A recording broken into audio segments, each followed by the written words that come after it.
do closing statements. I think we covered a lot of ground here today.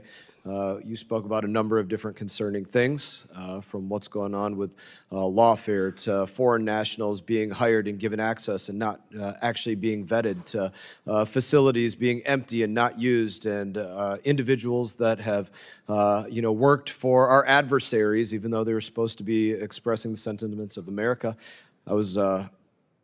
It's sad that it was not bipartisan to bring up those issues, but only to attack you.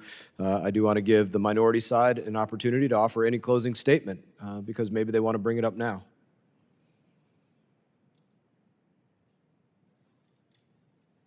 We cleared the room. I don't want them to say I didn't give them a chance, because that'll happen later. Yeah.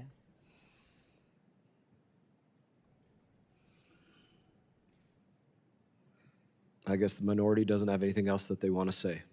Ms. Lake, for my closing statement, I'm going to give you the opportunity to take my time and express any other sentiments that you feel like you didn't have the opportunity to express, any other information that you'd like to put out, and then we'll close down this hearing. Well, I want to thank you, Chairman Mast, for allowing me to come and speak about the Voice of America, U.S. Agency for Global Media. America has an incredible story to tell. Unfortunately, it hasn't been told properly or positively on Voice of America for a long time.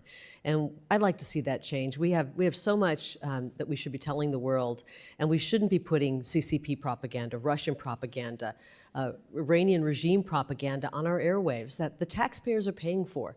This is nearly $1 billion agency. We know for a fact money is being wasted. We know that the content going out is not supportive of this great country. Yet the great people of this country are being forced to pay for it. And thankfully, President Trump has come into office and said, I want to make sure we scale back this out-of-control bloat in the federal bureaucracy.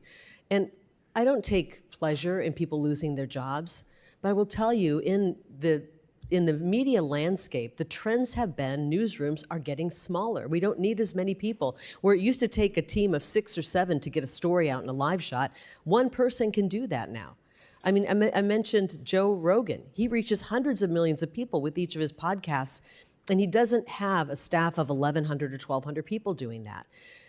Unfortunately, in the government, they don't like the word modernize, and they haven't modernized in this agency.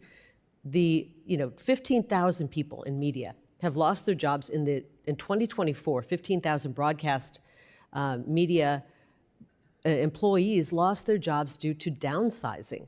We can't continue to operate at the level that we're continuing at. And President Trump has asked us to bring this agency down to its statutory minimum, and he's calling for eliminating the agency starting in the fiscal year 2026, which begins in October.